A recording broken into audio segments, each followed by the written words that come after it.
Hi, can you hear me? How are you? Hi, Tony. Okay. How are you? Excellent. How are you? Hello. Very good. Very good. This is our first spaces It, here in Lobby's Bitcoin, so we're like, Yeah, it's my first one too. I mean, I've spoken on one a long time ago, but like actually co-host one, I have no idea how to co-host these things. I have to learn this now. we'll learn together. Yeah, of course, it'll be fun. Okay, so I want to introduce you and to our community, and you're like a cybersecurity expert and a Bitcoin educator. As I know, you are part of the Bitcoin Way project, so Correct. we would like to hear more about it, and we hope to start getting questions from our audience, so that maybe you can help and teach us all something new about this wonderful space. Yeah, okay, sure. I mean, the conversation will be more like on a general like level. I don't think we're going to get into very like deep technicals on this call because that would require, like a more one-to-one environment for this. But I mean, we can definitely discuss like the pros of cons of for certain approaches with regards to self-custody. That's perfect. So would you like to, I mean, like let's start with the basics. So maybe if you could tell me, like, how would you tell a newbie how to secure his first sats? What should he start looking up to? Okay, are we actually starting now? This is we're starting now, right? Yes, let's do this. Okay, all right, great. Well, a newbie, I mean, well, I'll start by describing how we approach this. Like, I mean, the Bitcoin way, what we do here is that we offer a very comprehensive set of services around the Bitcoin ecosystem. Okay, I mean, we're here to fast track the onboarding of individuals and businesses into the space, properly into self-custody. And by that, I mean, like, we handle like a lot of things that most people find intimidating, most newbies find intimidating. And like from cold wallets, nodes, how do you purchase no KYC Bitcoin? What about inheritance planning? How do I accept Bitcoin payments into my business? All of these things are fundamentals that we cover a lot, at least in the beginning phase of every individual's journey into Bitcoin, because they come in and they're not really sure. Some of them are even intimidated to even admit that they don't know anything, which is why they stay away. And so we're trying to remove the reasons for intimidations by letting them know that this is a safe space. There are no stupid questions at the Bitcoin way. And we will guide you, from beginning to end. If you don't want to do the technical aspects of what's required, that's okay. You don't have to. If I'm working with you, I will do it for you, with you, obviously, interactively. So it's a learning experience for you as well. And by the time we're done, you're completely bulletproof and airtight with what we've accomplished, and you will be comfortable or very close to being 100% comfortable to using it. I mean, the end objective here is to make sure you interact with Bitcoin as seamlessly as you do a credit card, how to send, how to receive, and all that stuff. The only difference that an individual have to get used to and accept is that now the onus of responsibility is on them. There's no bank, there's no third party, there's no nothing to save you. I mean, if something goes wrong, and the money is gone, it's gone. There's no refund button. There's no manager to complain to. It's end of the story. So we take a lot of measures and precautions to prevent this. Okay, and I mean, which measures and precautions do we take? Well, that depends on every individual. There are no copy-paste solutions that we deploy. We start the journey by having a conversation with everyone, and depending on the individual, in question, we'll formulate something that balances both security and practicality in a way that makes sense for the individual. Because if they're not a technical person, well, overcomplicating something, even though technically, yes, it is much more secure, is not the way to go, because they're not going to understand anything. They're likely to make a mistake somewhere along the way, and the result could be, a very, very bad day, which is what we want to avoid at all costs. So this is what we do at the Bitcoin Way, and we are trying to raise a lot of awareness, to bring awareness to the fact that this type of service does exist, because we believe that there's a massive demand for it, even though most folks may not realize it now. Not everyone wants to watch a YouTube video for hours and on end and attempt, practicing trial and error. Most people don't have the patience for this, and that's understandable, because Bitcoin is IT. If you don't like IT to begin with, well, watching a YouTube video, no matter how well it's made, is not going to incentivize you, any further. So having someone that you can come to, someone that you can trust, someone that you can feel comfortable asking all your questions to, do the work for you, and you learn along the way, and always know that if you forget something, you can always message, call back, get into a private chat group with that individual in order to relieve your anxiety, answer your questions. Well, that's available. This is what we do. This is what I'm here for, and this is my objective in this mission, to help people. I hope that makes sense. Yes, that's amazing. That feels so natural for me, like the way you're approaching this. In my case, I actually had a lot of help learning about Bitcoin because of my family. So I believe it's like a more natural way to embrace this difficulty, because self-sovereignty is amazing, but it really can be something that can scare people. So I really think you're doing a great job. Yeah, thank you. I mean, self-custody is definitely a new concept, okay? And a lot of people make it seem a lot bigger than it actually is because of the technical aspects. It's not hard. No one is too stupid to learn how to do self-custody. There's a lot of ongoing marketing efforts, that try to mimic, the convenience of the traditional system into Bitcoin. And these are services that I'm not a big fan of, because they're not really abiding by what Bitcoin was created for. They are trying to sell the convenience of the traditional financial system under the assumption that most people are just going to come towards it because that's what they do. People are lazy. They want somebody else to take the responsibility. But if you've been following global events for the last few years, it's very obvious that trusting anyone, especially with your money, is a suicide move.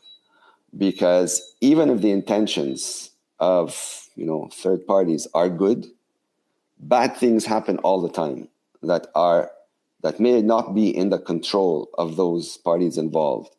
So the more people you involve in your formula to secure your funds, well, then the higher the number of attack vectors that you have to deal with. So you have to be very careful with the approach that you take to securing your Bitcoin. Like cybersecurity, there's no off-the-shelf solution for it. No matter what anyone tells you, that's not true. The best form of security is the one I always advocate. The best form of security is the one no one knows about. If you're chasing a ghost, you don't know where to look. So your security model needs to be one that's not popular. And this is what I help individuals with, okay? If everybody, had a solution that they could just, buy for $19.99, and everybody applied it, well, then, that becomes like brain dead easy to exploit, eventually find a workaround and take advantage of it. That's not security. And that's a very important, thing to keep in mind for anyone getting into Bitcoin that has, one, accepted the fact that Now, we're in a new era now. Obviously we're living in the tech age, but more specifically now, we are becoming our own banks. So this bank needs to be guarded with your life. Okay, you can't be lazy with it. You can't take shortcuts about it. And more importantly, you need to keep it relevant. And by relevant, I mean up to date. Bitcoin is a progressing technology. So, every once in a while, there's going to be new things coming out all the time. From a security standpoint, it's not advice to just jump in, head first without thinking, obviously.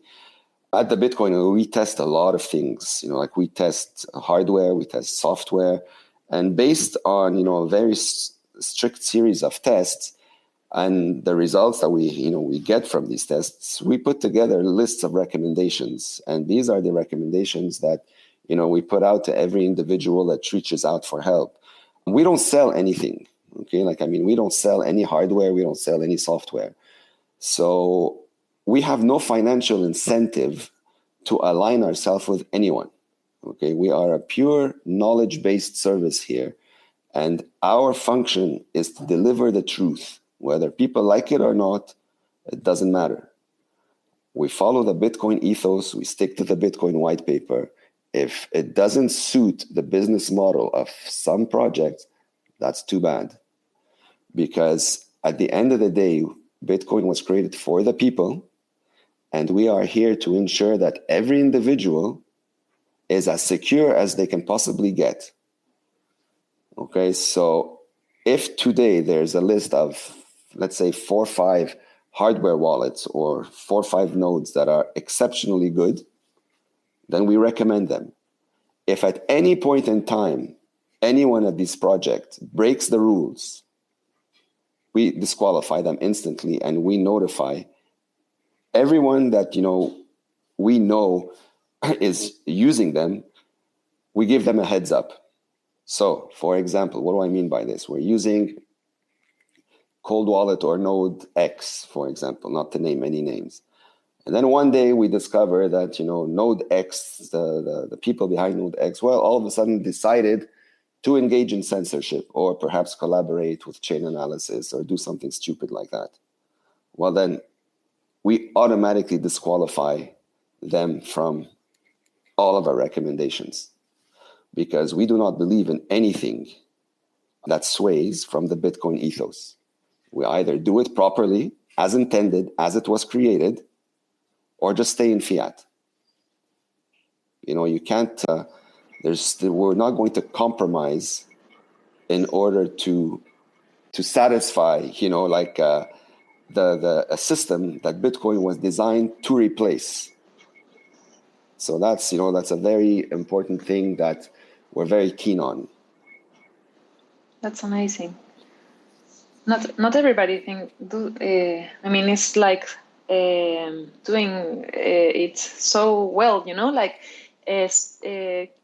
keeping the ethos alive in their work, and I think that that's really something special that you're doing.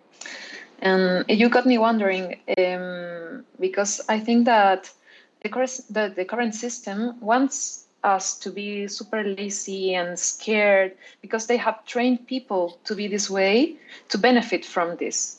So we have to untrain people in this new era of Bitcoin and break this myth that it's super complicated and that only tech people can do it. Yes, absolutely. It does require, to get into Bitcoin properly and to actually stay in Bitcoin, which is, what you want to do. If you're coming into Bitcoin to make a fiat profit, you're going to get destroyed at some point, because no one is able to control Bitcoin, Bitcoin's volatility, at least at this point in time. They will not be able to control it. So anyone going into Bitcoin thinking that they're going to make fiat profits, one, is going into it for the wrong reasons, and two, there's a very strong likelihood that they will end up with less than what they started with. So part of the education is to really understand money, and that requires, it requires hours of dedication first of all, to want to understand why you need to unlearn the lies that you've been told for decades and decades on end. And, once you get to that stage, then absorbing, the real information, the true information becomes easier because you don't need convincing. You're already open to receiving that information. So somebody who's doing Bitcoin education is not here to sell you anything. At least, if they're doing it from the mindset that we're coming from. Like when we talk to individuals, we're not selling anything. I'm not selling you Bitcoin. I'm not selling you a product. I'm not selling you anything. I am educating you to hopefully make you understand why Bitcoin is a big deal. Like the famous phrase, it's Bitcoin or slavery. It literally is Bitcoin or slavery.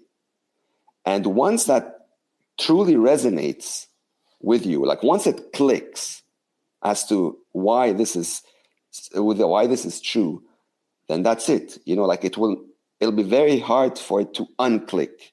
This is why those that have been in Bitcoin for the longest time, nothing will sway them.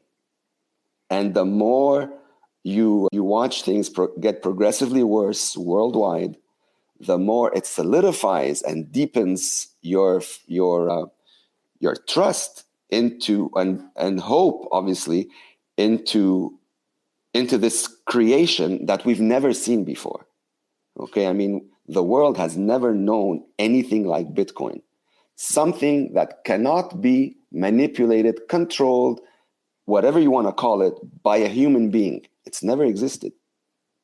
So wrapping your head around that on its own, yes, is a big deal. And a lot of people are going to struggle with it, unfortunately, because, of the predominant mindset, it's too good to be true. Somehow a government's going to come and screw it up, like it's not going to last, something's going to break, it's going to get hacked, like all the FUD that comes along. And I can tell you from a tech perspective, all of these things would have been true in the very, very early days of Bitcoin. Okay, like, I mean, when Bitcoin was first created in 2008, 2009, had people been paying real attention to it back then and really wanted to blow it up? Technically, they probably would have, because we have not reached a level of decentralization and security that we're at now. Okay, luckily, I mean, obviously, I think luck had a lot to do with it, that it went under the radar, that most dangerous actors didn't take it too seriously. They laughed at it, they ignored it, they're like, whatever, this stupid thing, it's a fad, it's for geeks and nerds, it's going to pass. And so, TikTok, 14, 15 years later, here we are. The Bitcoin blockchain, decentralized as all hell, spread out all over the globe, like secure like it's never been before. And every 10 minutes, it gets exponentially stronger to the point where there's no nation state that's able to take it out on its own. It's not going to happen. And the more they try, the more money they're going to burn. And at some point, they will realize that all this effort is for nothing, that they would have actually made some Bitcoin had they spent these funds, not attacking it and trying, to do something as retarded as that. And this is the type of, but these facts, I mean, the general public has no idea about. I mean, for them, Bitcoin is just this thing, that's out there used, by internet money, maybe by a certain cult of people, perhaps. It's like it's a religious following. We get called all sorts of things. But at some point, those that are living in like the financially privileged parts of the world, their turn is coming. So as long as you don't see that yourself, many people will have a hard time, believing it or taking action. I got into Bitcoin like over 5 years ago because I saw what the fiat destruction does. Okay, I mean, I witnessed firsthand what happened in Lebanon when everything, went to hell. All right, I mean, you had people literally go to bed from one day to the next bankrupt. And I'm not talking about just general folks. I'm talking about people that are considered, extremely wealthy people, individuals with, tens, hundreds of millions of dollars, extremely powerful, wealthy people, but normal people. Okay, no one associated with the crooks in power, just regular people. They went to bed one night, they woke up the next day, boom, gone. So some might argue, okay, but Lebanon, it's like a shithole, it's been a war zone for 30 years, blah, blah, blah. That's irrelevant, because fundamentally, the problem is a fiat problem, okay? And a fiat problem is a problem for every city of every country. They print it to oblivion, it's manipulated by crooks, you have no control over it. It lasted for as long as it lasted because, like the problem wasn't big enough yet. But now we've reached like towards the end of the lifeline, where things have gotten exponentially worse, exponentially faster. So it's only a question of time before the pain that was witnessed, the hyperinflation that blew up in Venezuela and Argentina and Lebanon, starts to manifest itself in other cities, slowly but surely. It's coming. I'm 100% convinced of it. It's not a question of if, it's just a question of when. But to try to tell people, warn people about this that don't see it right away. I mean, when people get up, go on about their day, the sun is shining, you can have your coffee, you get together with your friends, you have your drinks, life's good, you're not going to think about these things until you have to think about these things. And that's exactly what happened to the folks in these countries. Them too, they were out partying the night before and going to work and thinking life's good. And then they woke up the next day and the credit cards weren't working. All right, so let's call the bank, see what happened. Well, then there's no answer at the bank. Okay, well, we'll give it some time, it'll resolve itself. Fast forward 3 years later, if you had $1 million US in a bank in Lebanon, you're now worth $200-300. Congratulations, you are now bankrupt. So the psychological destruction that this does on a human being is not something I would wish on my worst enemy, because you cannot pre-tell how it's going to manifest. But I can tell you it's very, very dark. And this is the warning that more people need to be aware of, because you're not immune. The US dollar may be the global reserve now, okay, the last cockroach to fall, but it's going to fall. I mean, if they're printing trillions of dollars, at the rate that they're printing it, it's a mathematical certainty. It doesn't take rocket science. And more people need to be aware of this and stop thinking of this as some sort of conspiracy theory, because it's not. So, Yeah. How do you think we could, like, I'm afraid of normies, because people who have heard of Bitcoin and it's getting interested, I think they will get there. But how would one approach the regular people who is like they never believe this will happen to them? Like, everyone hears the stories of Lebanon, Venezuela, Argentina, but you never think it's going to happen in your own country, Yes, but I mean, it's starting to happen now because, like I said, things are getting progressively worse. If you look for the last just 2-3 years, okay, when the whole world was locked down, okay, I mean, at some point, a normal person is going to start questioning how that's even possible, considering all the facts that came out now that validate that the whole thing was a coordinated attack on humanity, okay? So these things, slowly but surely, even the most resistant human being at some point is going to encounter something that screws them. And when that happens, they're going to react. And the way things are progressing, I don't think it's going to take that long for these things to happen. I mean, let me ask you this. If you went to bed today and you woke up tomorrow and your bank account, they told you was frozen for technical reasons, for whatever period of time, what would you do? Like, what would you think? No, that's a nightmare. Okay, all right. Bank accounts are supposedly insured, right, up to a certain amount. But did you know that the insurance companies insuring these banks, what if they go bankrupt? Have you ever considered that? Because this is what's happening. So if the company that's insuring your bank account up to 100,000, 250,000, whatever it is, depending where you are on the road, if they go out of business, so what happens to you? What happens to your money that's supposedly insured? Who's going to pay for it? Right? It's really frightening. Okay, yeah. All right. Well, these are the scenarios that nobody talks about. These are the scenarios that the mainstream media avoids at all costs. Okay?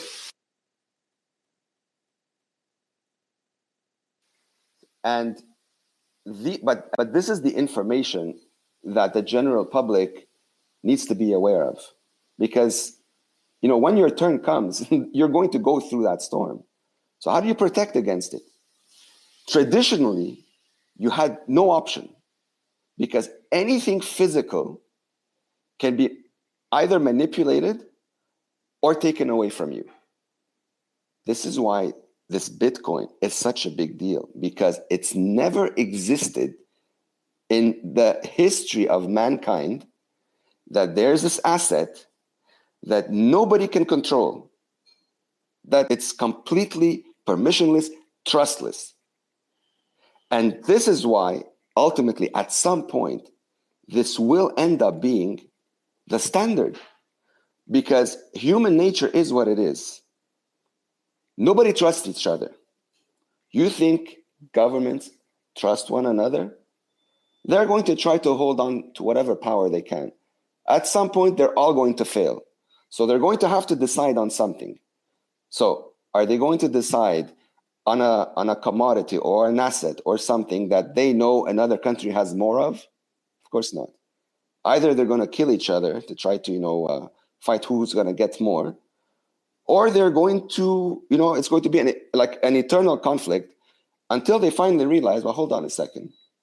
There's this thing now that nobody can control, no matter how much of it they own. That makes sense, right? This is why I think ultimately all these countries, and I'm sure a lot of them are already doing it without saying a single word, they're all hoarding it or all accumulating it.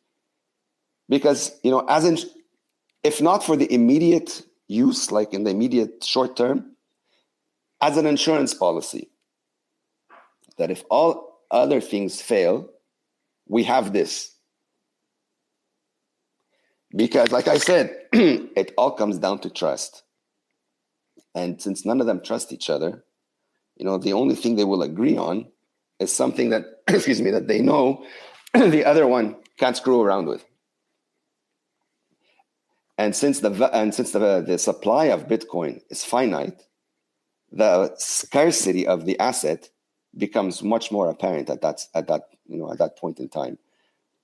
And those that have it are holding it. Well, that's where that whole generational wealth comes in and all that stuff. But Bitcoin is about way more than this. I mean, the becoming rich part, at least as far as we're concerned, it's a side effect. That's like the last on your list. The way the world is headed now, I believe we're under assault. We're being attacked. I mean, human beings, the general public is under attack. Your sovereignty, your freedom is all under attack. I mean, if you don't realize this by now, I mean, you've got serious problems, because either you fall into the camp that you don't care, I'm happy living my life dictated by someone.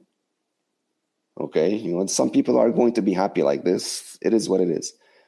But there's a lot more people that are not going to accept this. I know I won't. Can you imagine spending all your life working, right? You're an honest human being. You're working day and night. Life savings in a bank account. planning for the future, you want a family, you have kids, none of your money is under your control. Some asshole wakes up one day and decides you're a terrorist or you're doing something now that's illegal. Boom, lock your account, funds gone. What do? How do you accept, spend like putting all your time and energy into something that one is debasing at an alarming rate, but more importantly, that's not in your control. That's in the control of someone that absolutely hates you. Yeah. So if you think about it just along these lines, I think a lot more people might start becoming more receptive as to why Bitcoin was created. Bitcoin was literally created to save you, because if you have no money, Bitcoin is about money.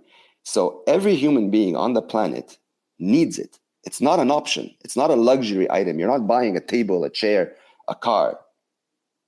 You absolutely need money to survive. Without it, there's nothing you can do. Without money, you are not a free individual. That's for sure. So if you're going to, sacrifice your time and energy to be a productive member of society, well, then your reward should be money that is yours, that you 100% own, that nobody can take away from you for any reason. And like 100 years from now, once, this whole thing becomes, like a Bitcoin standard, whenever they study history, like let's say 100 years from now, they're probably going to laugh at us, as we must have been the dumbest fucking race, like a human species, to use money that somebody else was manipulating and dictating what you can and cannot do with. It's that big of a deal. But because you've been brainwashed, because we've been fed all these conveniences, throughout these decades and decades, most people don't think.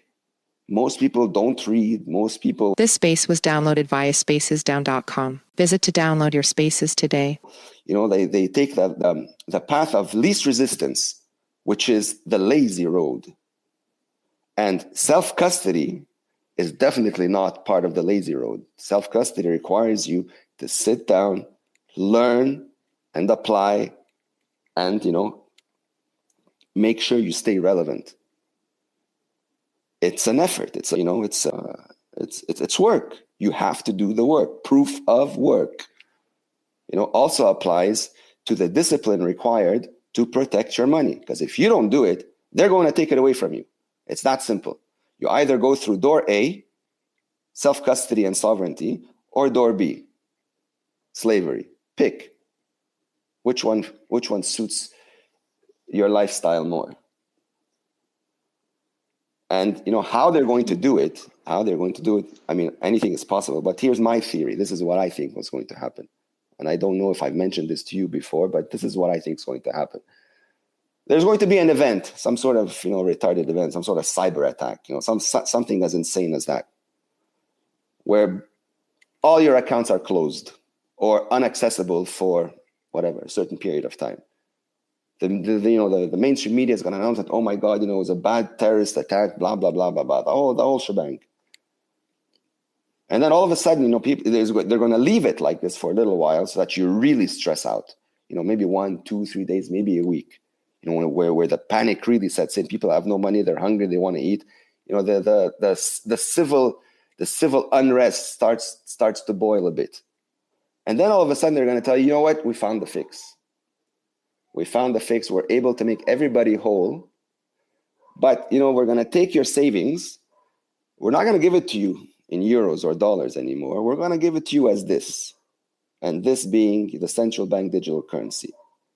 So most people, most unaware people, oh my God, thank goodness. My money's there. I'm not going to lose anything. Right? On the surface, the savior scheme, to help the people. But if you know anything about a central bank digital currency, you know that your life as you know it as a free person is over. Because a central bank digital currency is all the tyranny of fiat on steroids.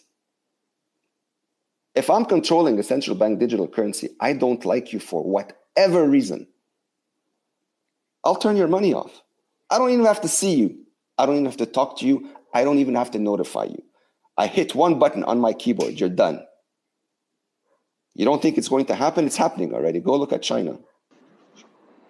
Yeah, and not so far even. I've heard stories that it's happening also in other countries, and people are getting their accounts frozen, not just in this collaboration between, I don't know, banks and government, and they're really struggling. And this is people with connections that are getting no bank access, so they can't access their accounts, and the money is being frozen. And it really sounds terrifying, but it's getting real. It's very real. It happened a few years ago in Canada. Innocent people got their bank accounts illegally frozen. So if governments are not following the law, then what's the point of having them? Are they decorative? If the government is not following the law, if they're coming up with their own rules, to justify whatever it is that they want to do, so then if they can do it, why can't everybody else do it? Let's have a free-for-all. What kind of, chaos would that result in? Because that's exactly what happened. Everything that happened was illegal. None of it was in the law. But it still happened. It's crazy when you think that the law applies only for some people, not for everybody. Well, here's the thing, because traditionally, freedom in the historical sense, if you think of it that way, can only be protected in one way, at least historically. And that way is through violence. There's no other way. So when the governments own the armies and the police and all that, what are you going to do? Or at least that's what most people think. But when things get bad enough, historically, governments have been toppled over by extremely violent civil unrest in many countries. It's nothing new. Just read a few history books. It's all there. So, now we have a way to defund this corruption. Okay, how does all this tyranny actually exist? Well, if you have access to a money printer, well, you need money to do whatever you want. Okay, just print it, no problem. So you print, and you can fund wars, you can fund attacks, you can fund whatever you want. Sky's the limit. But unfortunately, that club doesn't belong to the general public. It belongs to 1% of the population. So if you're not part of that club, and you're not, well, then you're at the other end of that stick. You're at the receiving end. Okay, so as long as you're using that product, the fiat currency, unfortunately, you're stuck in a system that is playing by rules that are not made by you, and for sure they're not made for you.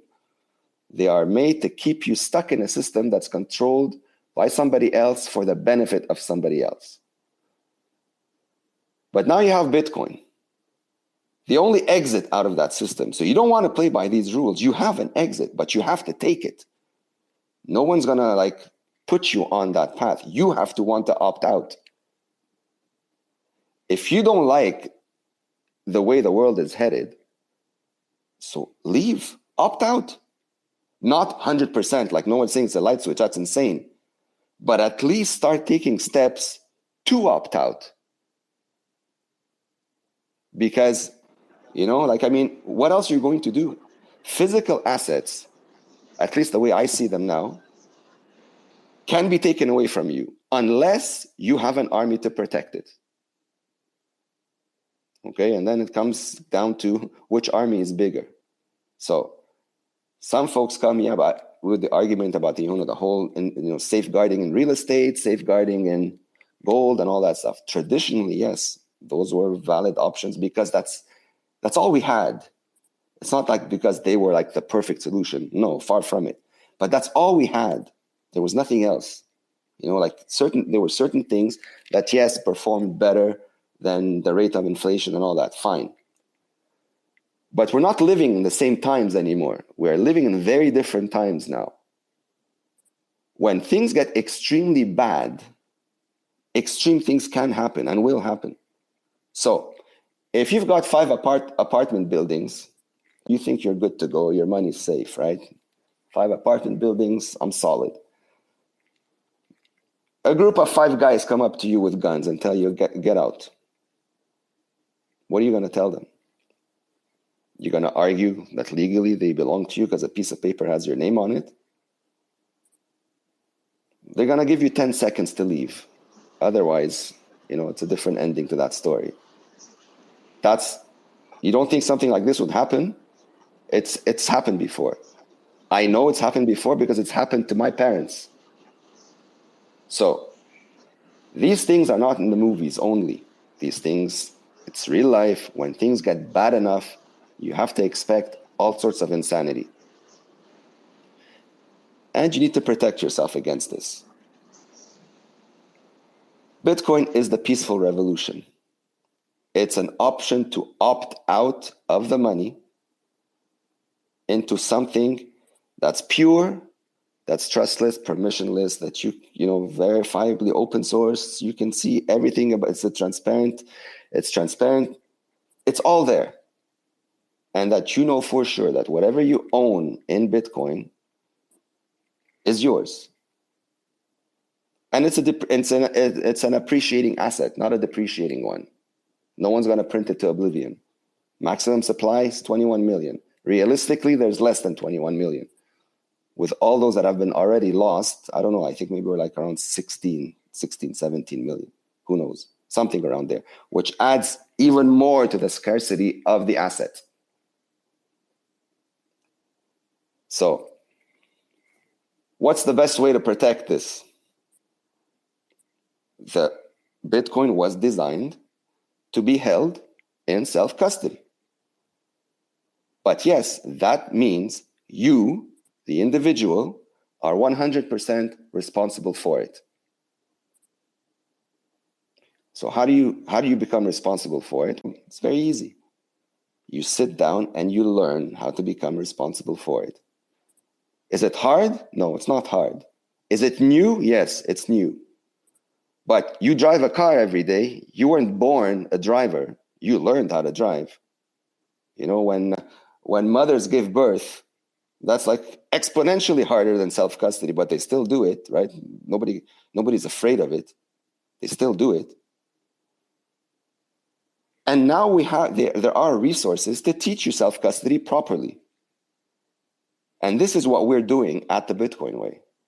I mean, we're removing, literally, if you don't want to do any of the technical work, you don't have to. I will do it all for you. And I will explain it to you every step of the way as we do it. This way, by the end of the session, you're like, that wasn't so bad. And I'm like, yeah, I know it's not so bad. Yeah. It's to lose the fear. Yes. I think. The fear of the unknown. That's a common fear. That's expected. That's fine. But we talk plain English. Okay, like when I'm consulting with an individual, a one-to-one consult, I'm not talking in technical terms. Like if I were to work with you, for example, I would talk to you like a 5-year-old, just to make sure that you understand every single word that's coming out of my mouth, so that you are solidified in the education that I'm giving, like I'm trying to, communicate to you, because I need you to walk away knowing that 1, your funds are safe, but 2, you know how to use them. If you have questions, obviously you can always reach out whenever you want. That's not the problem. But for the most part, you're autonomous, you're sovereign, you're private. And to achieve full sovereignty and privacy, at the base layer, you need 2 things. You need a cold wallet set up, ultra secure, we default to air-gapped configurations where your device never goes online, and you need a Bitcoin node. Many people skip the node. They shouldn't skip the node, because without the node, you are not 100% sovereign or private. Because without the node, you're leaving trails of everything you own, everything you buy, everything you sell on public servers, on somebody else's node. You may not think it's a big deal now because whatever, Bitcoin's 26 grand. When Bitcoin becomes worth hundreds and billions of dollars, trust me, you're going to care. And you're going to wish you had a node where everything about your life, money-wise, Bitcoin-wise, is as private and invisible as possible. So you don't want to wait until the panic sets in. You want to be set up now when no one's paying attention, so that when the panic sets in, you're still sleeping like a baby. Absolutely. You know? And I'm also thinking about this generational wealth. Like, you have to be thinking ahead. Like, this is not just for you. This is something that's going to last many, many years after we are all gone. So do you also like teach this kind of stuff? Yes, absolutely. We help individuals put together inheritance plans. And again, these inheritance plans, they're all customized. There's nothing off the shelf in the way we approach these things. We'll sit down with each one, get to know them a little more, ask questions. If obviously the individuals involved in the inheritance plan, everyone usually, is ideally should be present, because it's also an educational session for all parties involved. And based on, how well we get to know each other, we will put together a plan that is bulletproof, but that's also usable, which is even more important than the bulletproof part, because you need to know how to use it. You need to know how to access it. And it's going to be unique to you. Sure, maybe there's like some commonality with, someone else, but there's going to be certain nuances, enough nuances that no one's going to be able to copy paste a setup. Like, for example, like if I've set up a plan for individual A, he's not going to be able to take his plan and apply it to you, for example, if he had bad intentions, because there's going to be something about your setup that's missing in his setup, which completely nullifies any bad intentions from his end. And these details, we think about all of these things all the time in all aspects of all consults. Okay, this is where the 25 years of cybersecurity and encryption, I bring a lot of that stuff into this space.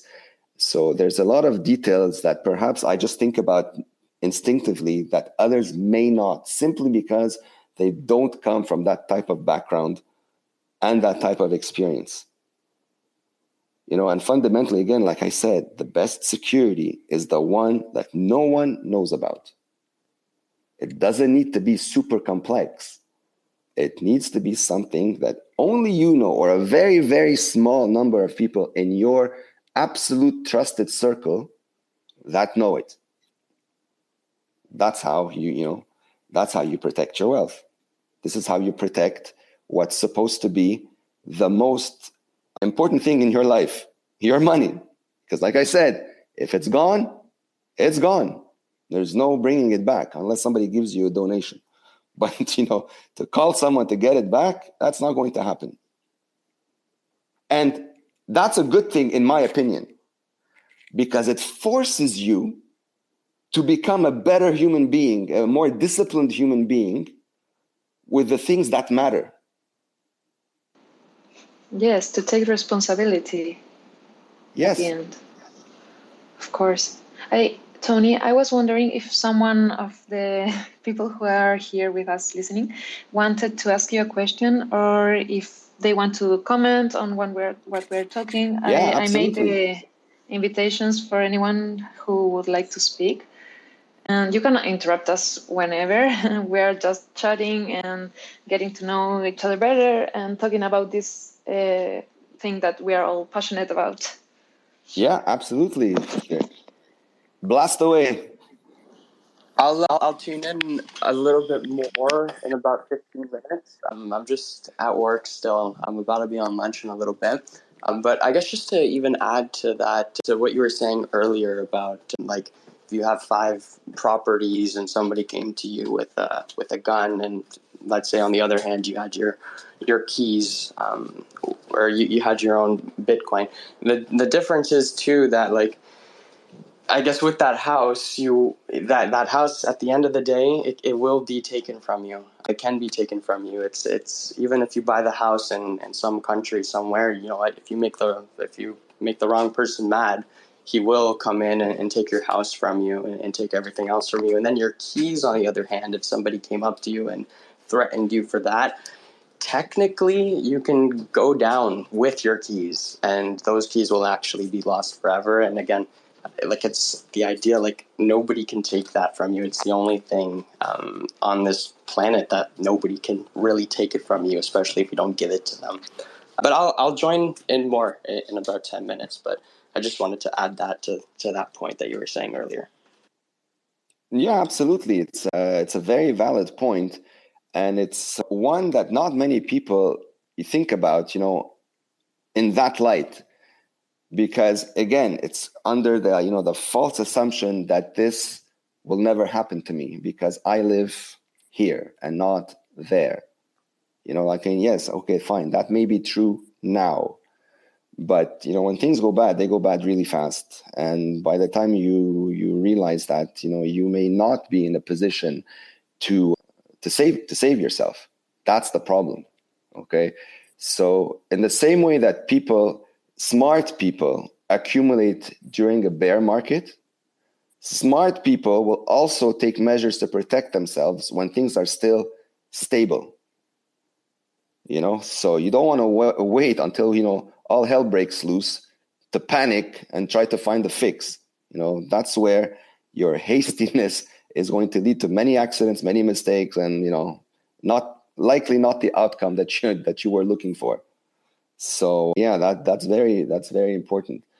And I mean, with self-custody, there's also many ways to protect yourself. A lot of questions I get asked, for example, okay, so how do I protect my keys? How do I do it? Do I have a seat plate? Am I good? Yeah, I think I'm good. All right. Okay, fine. You have a seat plate. Yeah, I mean, technically the seat plate's fantastic. Most of them do the work that they were designed to do. They will protect against fire, water, and all that stuff. It's great.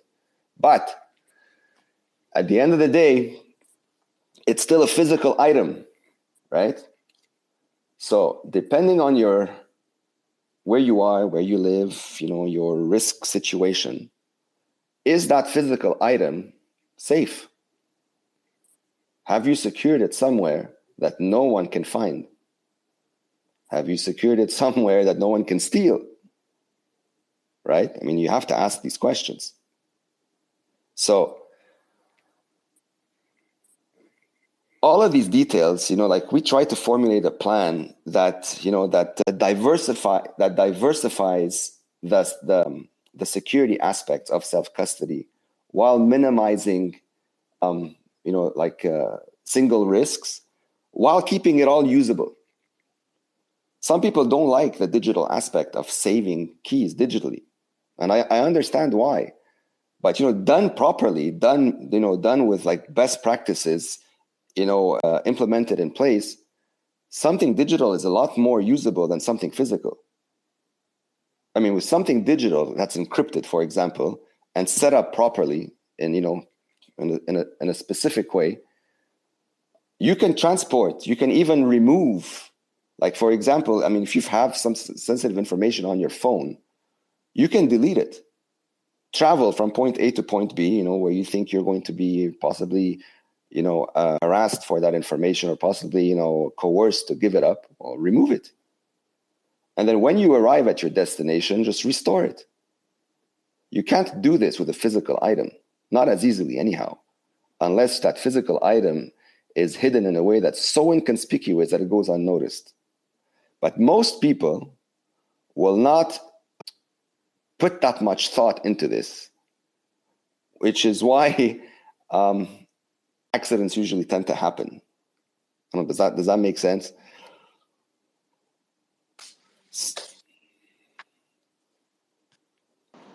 Yes, yes, I think. But it's really hard. You got me wondering, like, what would be the best approach? Like, I was trusting so much in the in the metal plate. No. Well, the best approach is one. I mean, right now we can't really get into it because it's really personalized to you. But I'm just speaking generally. The metal plate itself is a fantastic product. There's no denying it. I mean, there's a lot of amazing companies, with a really amazing product. That's not the problem. The problem is after you get through that whole amazing product that you have, it's on you to protect it. The companies who sold it to you, their job is done. They gave you a product that does what it's designed to do. Now, you have to protect that product. So, do you have a plan in place to do so? If you're hesitating, then your answer is no. There is no perfect solution, okay? Let me just put it this way. There's no 100% bulletproof solution. It doesn't exist. But what there is making something that's unique, that's unique to you, that cannot be like found or guessed. Does that make sense? Yes, absolutely. Yeah. And this is the type of thing that we work on, like we work with individuals to get to, so that at the end of the day, they have a personalized security model that's unique to them, not something that's a copy-paste answer that you can find on the internet somewhere. That doesn't work because anybody can Google, so you have to be, security and creativity, they go hand in hand.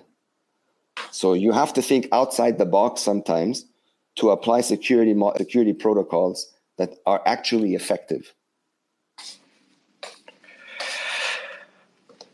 Hi, Tony.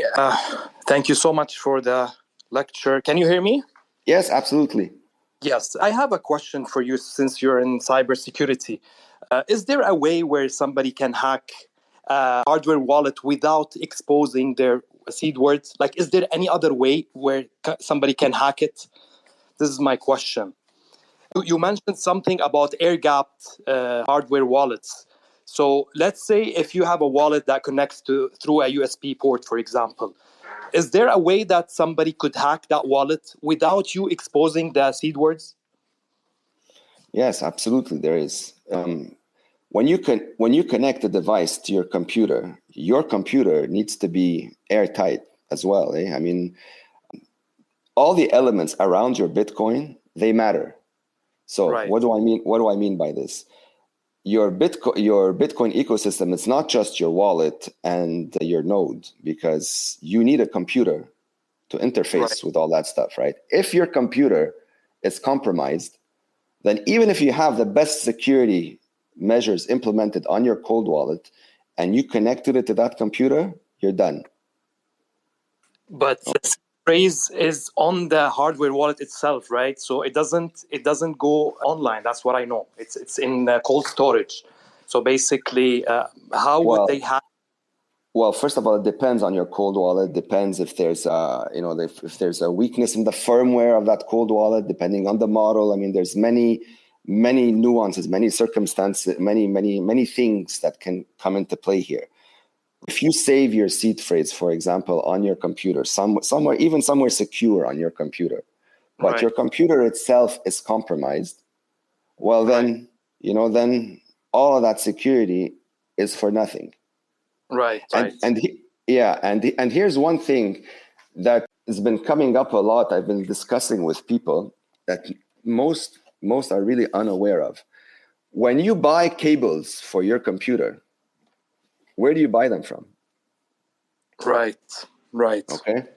So did you know that there are, for example, USB cables that are visually indistinguishable from original cables?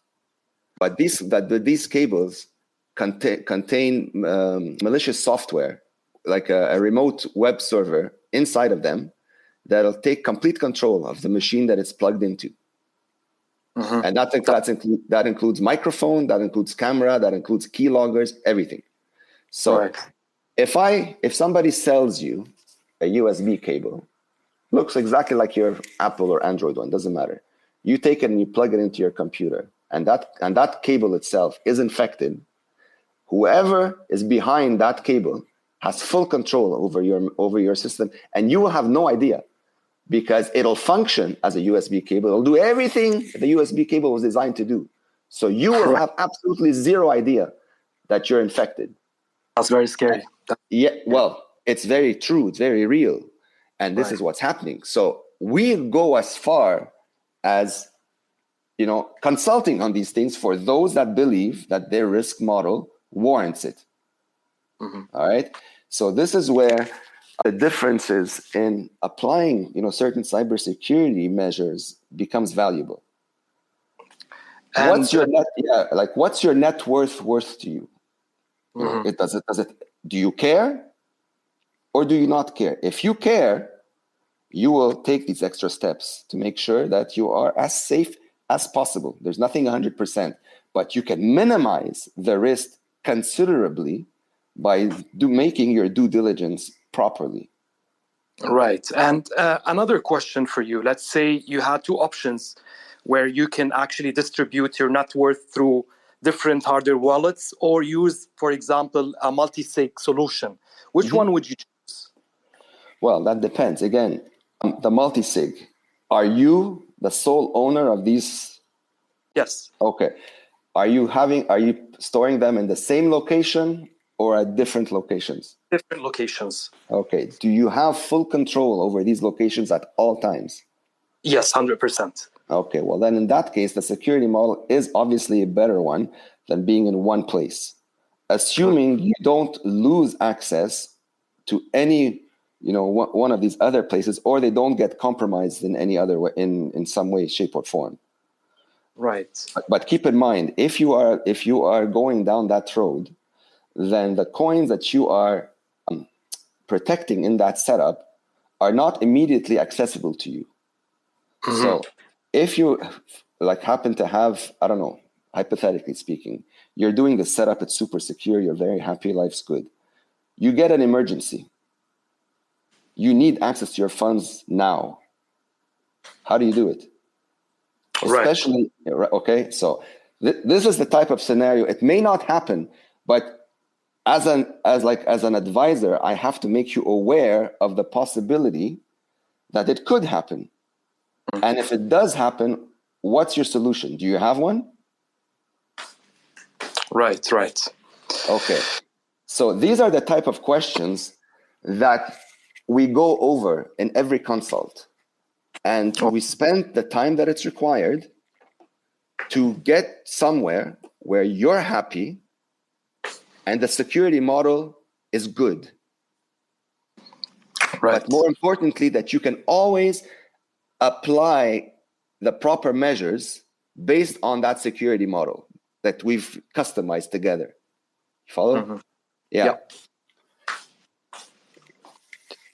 Yeah. So technically, yes, absolutely. Multi-sig is more secure than single sig. There's no denying that. No one's gonna dispute that whatsoever. But it does add a layer of complexity that you need to be aware of. If you're able to deal with it, amazing. If you can't, it's not for you. And I've said it before in some videos that I've posted online that I don't think multi-sig is a solution for 80 to 90% of the world population. They're going to screw it up. They're going to screw it up somehow, somewhere. Do you think the majority of people are using single or multi? Like, let's say that people who have a lot of Bitcoin, let's say, are they using a multi-sig solution mainly based on your knowledge, or they're just? I mean, it's hard to tell. If these are technical people, then probably yes. If these are people like myself, I would use a multi-sig because I know exactly how to handle it. But here's the thing. I know how to handle it. If I have kids and I'm leaving it to them and they're complete noobs, then it's not the right solution because how are they going to access it afterwards? They'll have no idea what to do. Yeah. Unless there's someone that I've, put in position of trust to explain it to them. But then he or she becomes the weak link.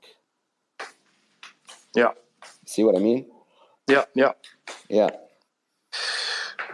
Well, thank you for the explanation. That's all from my side. No Thank you problem, so man. much. Anytime. My pleasure. Yeah. Are there any other questions you would like to ask Tony? Anyone? Okay, so we have been here for like an hour, so I don't want to keep stealing time from you, Tony, but No I want to worries. thank you, and this was really fun, and I hope you also enjoyed it. Yeah, it was great. It was great to, Tony, sorry. Just one more question, please. This is the Sure. last question, and it's gonna be a very short one. Which, I don't know if it's suitable for you to say it here, but which, let's say, the top 3 hardware wallets that you recommend using? Listen, there's a lot, but I'll tell you this. We only work with open source or verifiable source hardware. Anything outside of this, we don't touch. So there's a lot of them on the market. I mean, if you want to know specifically, like we can get on a one-to-one call. I'll happily discuss this with you. But there's a lot of options out there. Here's the thing. We only work with open source or verifiable source and Bitcoin only. Okay. Bitcoin only, and there's a very specific reason why it's Bitcoin only, is because when you start to support many other cryptos on the hardware wallet, your software becomes more susceptible to attack vectors because you have to support many more things. Exactly. So when you focus on Bitcoin only, well, you eliminate that problem. You don't have to deal with it anymore. Again, you minimize the attack vectors on your most valuable asset, which is always what you want. Right. Yeah. Thank you very much. No problem.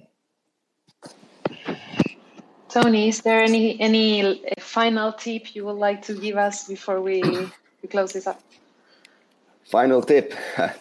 Well, it's Bitcoin or slavery. It comes down to this. If you have any questions, I mean, you're welcome to. I'm very active on Twitter.